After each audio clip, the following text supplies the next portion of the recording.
September 1902. The Philippine jungle. An American corporal empties his revolver. 6 shots, center mass, all hits. The Moro warrior keeps charging. 30 feet, 20 feet, 10. The soldier dies with his throat cut, his empty .38 caliber pistol still gripped in his hand. When reinforcements find him, they count the wounds, 6 bullet holes in the Moro's chest. None of them stopped him. This scene repeats itself dozens of times across Mindanao. American soldiers are dying because their weapons can't drop charging enemies. The .38 caliber revolvers that looked so modern on paper are failing where it matters most, on the battlefield. The Army needs answers. They need stopping power. They need a weapon that will neutralize an enemy before he can close the distance. What they don't know yet is that the solution is already being designed in a gunsmith's workshop in Utah. His name is John Moses Browning, and he's about to create the most enduring combat pistol in American military history. Mindanao, 1900. The Philippine-American War is entering its most brutal phase. American forces are fighting Moro tribesmen who've resisted foreign conquest for 4 centuries, first the Spanish, now the Americans.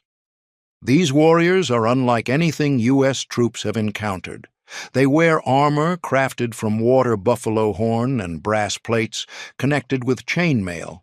They don Spanish-era helmets.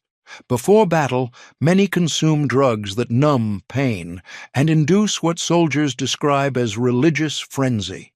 The combination of armor, drugs, and warrior culture creates a nightmare scenario for American infantrymen.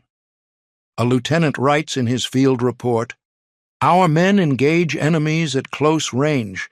They fire repeatedly, striking vital organs. The enemy continues advancing. By the time our soldiers realize their weapons are ineffective, it's too late to retreat or reload." In Washington, these reports pile up on the desk of General William Crozier, Chief of Ordnance. The pattern is undeniable. The Model 1892 revolver, adopted just 8 years earlier as a modern replacement for heavier .45 caliber pistols, lacks the kinetic energy to stop determined attackers. Lighter weight and higher accuracy mean nothing if enemies reach your position with blades drawn. Crozier authorizes the Thompson-Lagarde tests in Chicago, 1904. The methodology is controversial: live cattle, cadavers, ballistic pendulums. Critics call it barbaric. But the Army needs data, and they need it fast. After months of testing different calibers against various targets, the conclusion arrives in stark language. Any handgun smaller than .45 caliber provides inadequate stopping power at close range. The recommendation is clear: return to the .45 caliber round. But there's a problem. The old single-action revolvers are obsolete. American forces need a modern weapon, a semi-automatic that combines the hitting power of the old .45s with the speed and capacity of 20th-century firearms. The military puts out specifications for a new pistol, and in Ogden, Utah, a 48-year-old gunsmith reads them with interest. John Moses Browning doesn't look like a revolutionary. Born in 1855, he grew up in his father's gunsmith shop, learning the trade by watching, listening, and experimenting. By age 13, he's built his first functional firearm. By his 20s, he's designing weapons that Winchester eagerly purchases. His falling block rifle becomes the Winchester Model 1885. His lever-action designs become legends of the American West. But Browning sees beyond lever actions and revolvers. He understands that the future belongs to self-loading firearms, weapons that harness their own recoil to chamber the next round. In the 1890s, while most gunsmiths perfect existing designs, Browning experiments with semi-automatic mechanisms. He files patents for gas-operated shotguns and recoil-operated pistols. The concepts are so advanced that some manufacturers don't understand what they're looking at. By 1900, Browning has developed a working semi-automatic pistol based on short recoil operation. The principle is elegant. When fired, the barrel and slide remain locked together for a brief moment, moving rearward as a unit. Then the barrel unlocks and stops while the slide continues back, ejecting the spent case. A recoil spring drives the slide forward, stripping a fresh round from the magazine and chambering it. The shooter never touches a cylinder or manually works a lever. Just pull the trigger. The gun does the rest. This system will become the foundation for virtually every modern semi-automatic pistol designed in the 20th century. But in 1900, it's radical technology. Browning refines the design over several years, working with Colt's patent firearms manufacturing company to develop a pistol that can meet military specifications. The challenge is substantial. The Army wants a .45 caliber semi-automatic that's reliable, accurate, easy to maintain, and soldier-proof. It must function in mud, dust, extreme heat, and freezing cold. It must be simple enough for conscripts to field strip and maintain without specialized tools. And it must demonstrate absolute reliability. No jams, no malfunctions, no failures. Browning designs a new cartridge specifically for the weapon, the .45 ACP automatic Colt pistol. The round delivers devastating energy transfer, a 230-grain bullet traveling at approximately 850 feet per second. It's subsonic, which reduces barrel wear and allows for effective suppression. More importantly, it achieves the stopping power the Army demands.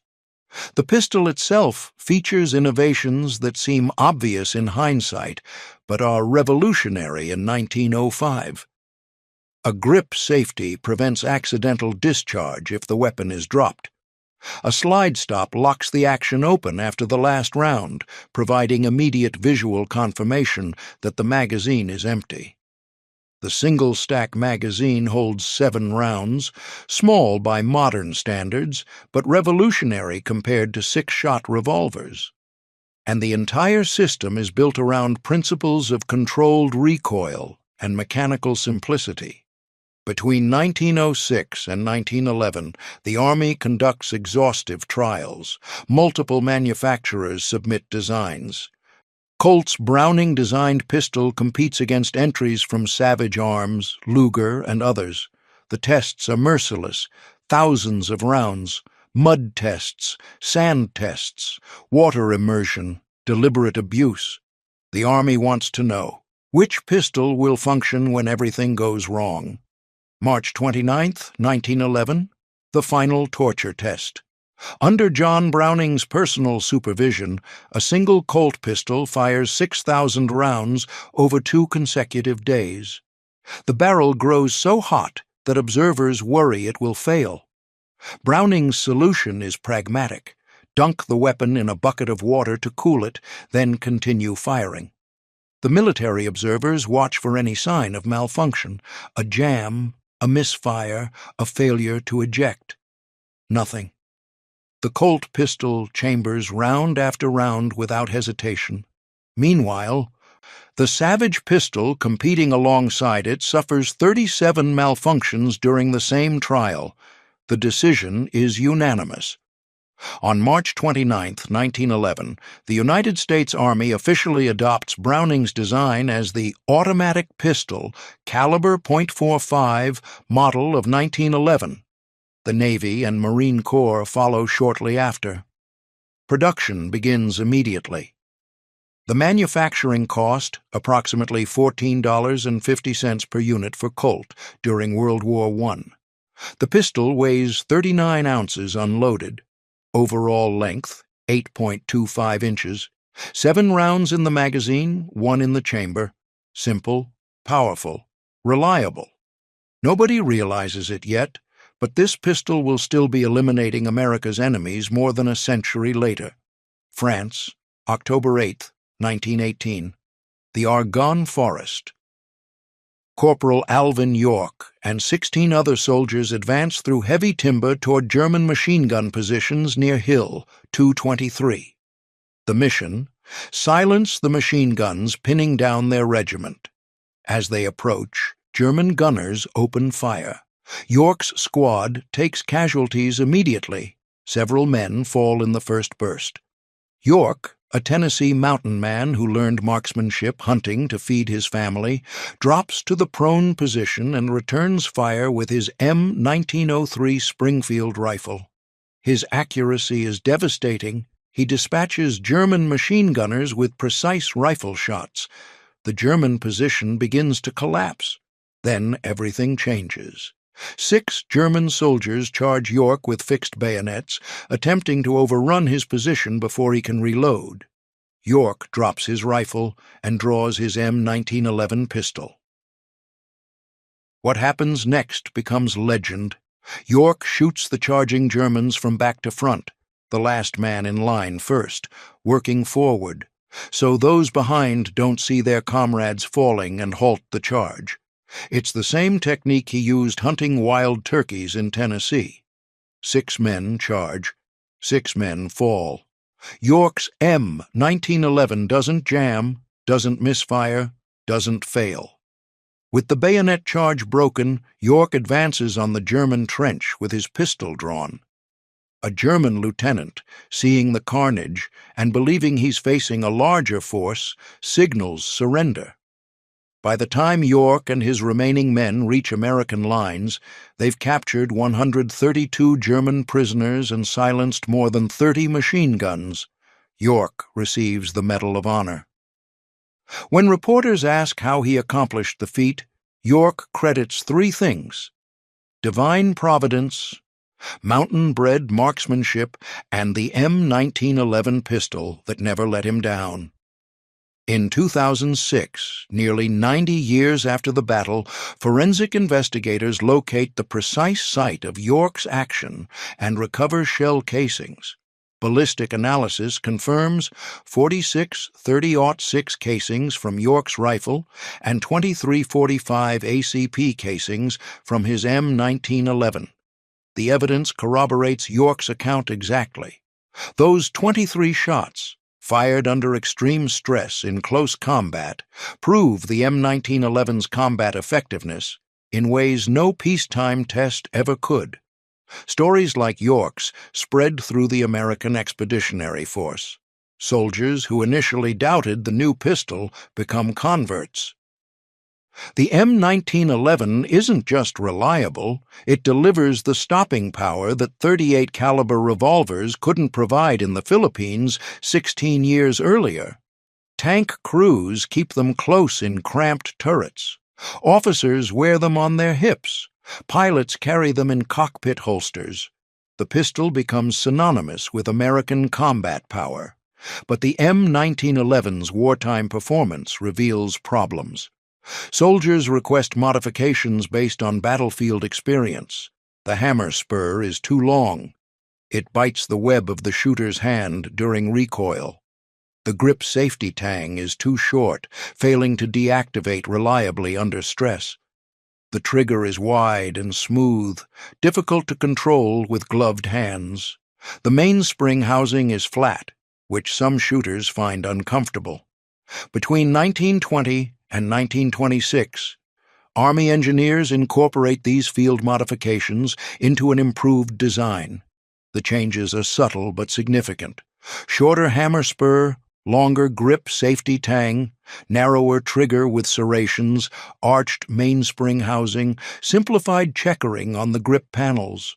The modifications improve ergonomics without altering the fundamental operating system Browning designed.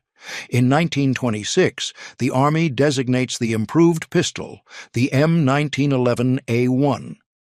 The A1 suffix distinguishes it from the original model, though both variants remain in service for decades.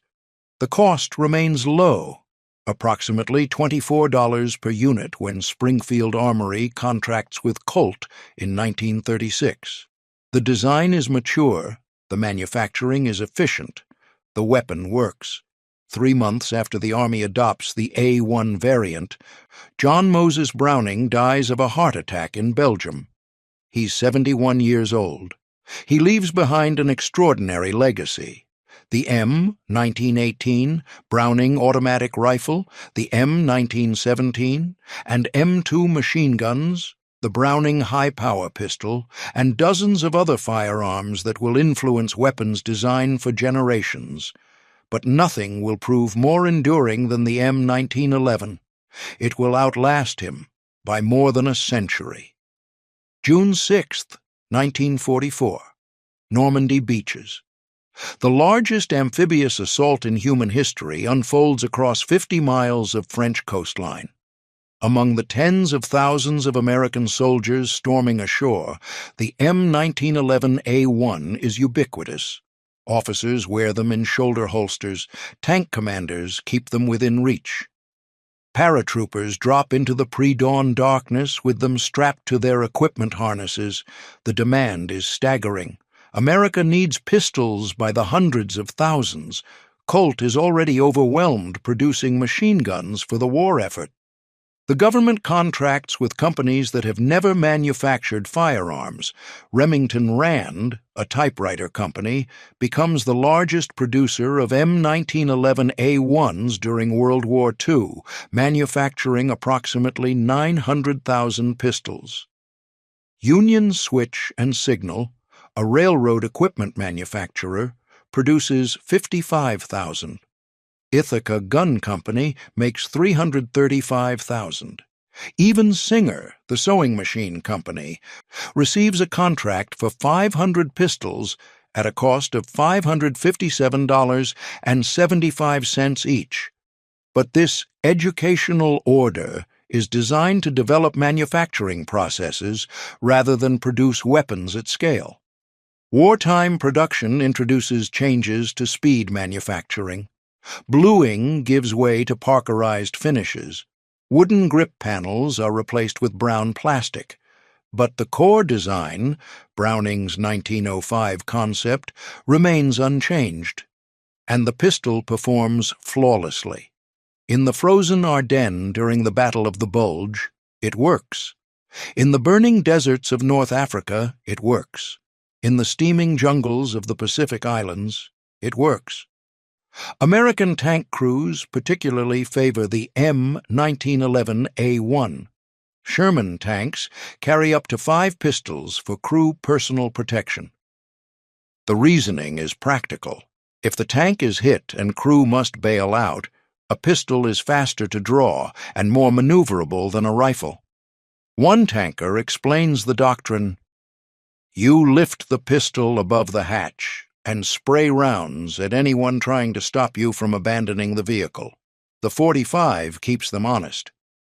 German forces even adopt captured M 1911A1s, designating them Pistole 660A, the letter A indicating American origin. In the war's final months, Germany's desperate Volkssturm militia carries any weapons they can find, including thousands of captured American pistols.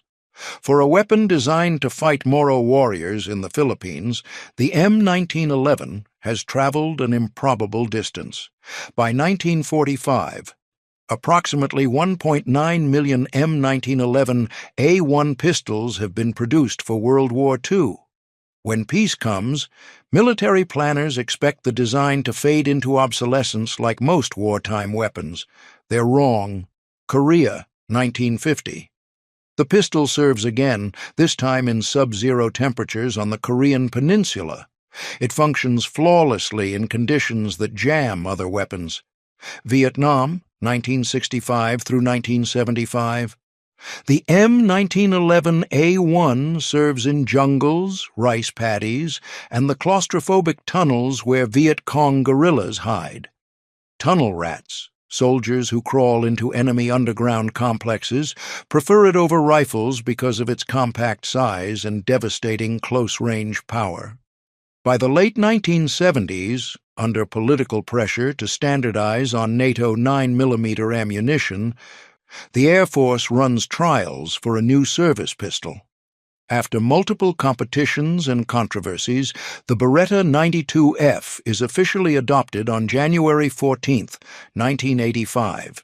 74 years of service as America's standard sidearm ends, except it doesn't. Special Operations Forces never truly abandon the M1911. Delta Force, formed in 1977, initially adopts the M1911A1 as standard issue.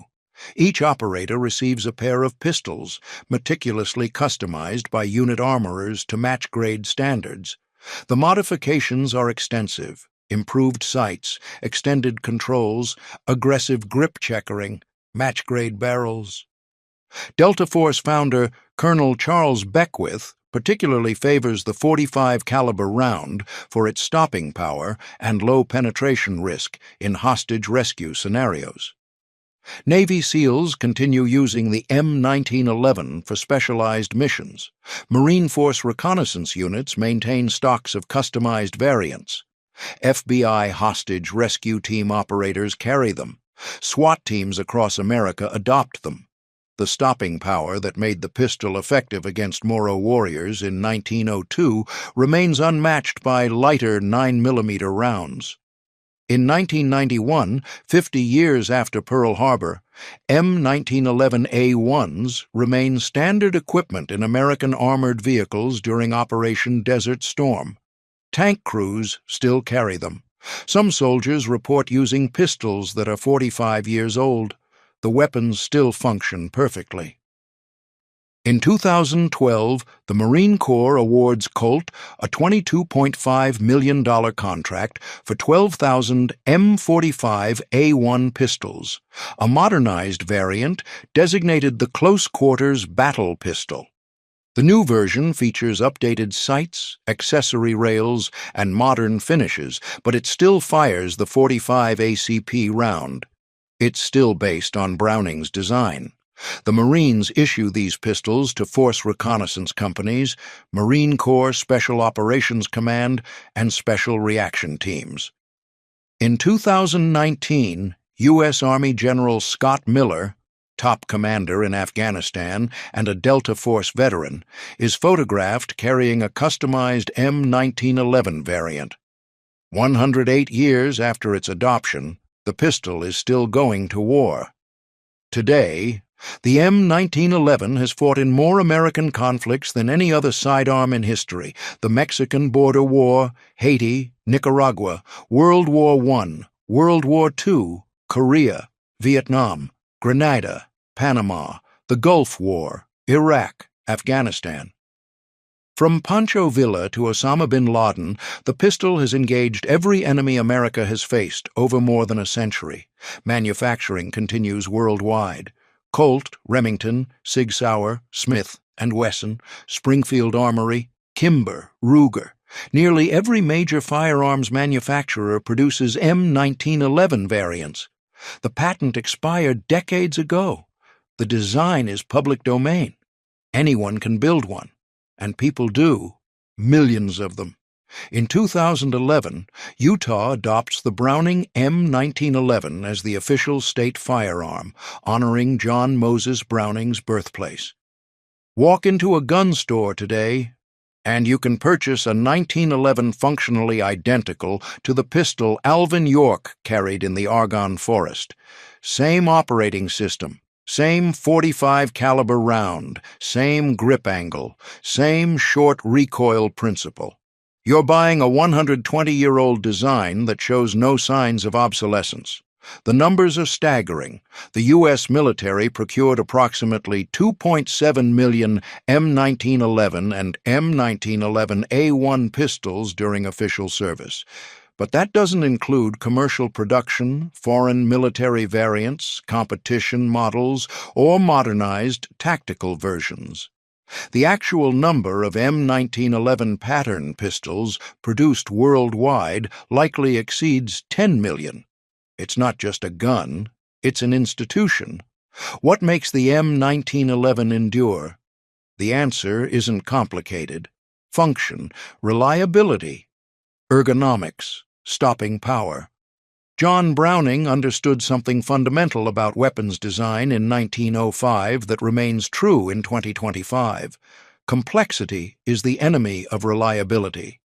His short recoil system uses gravity, springs, and momentum, nothing more.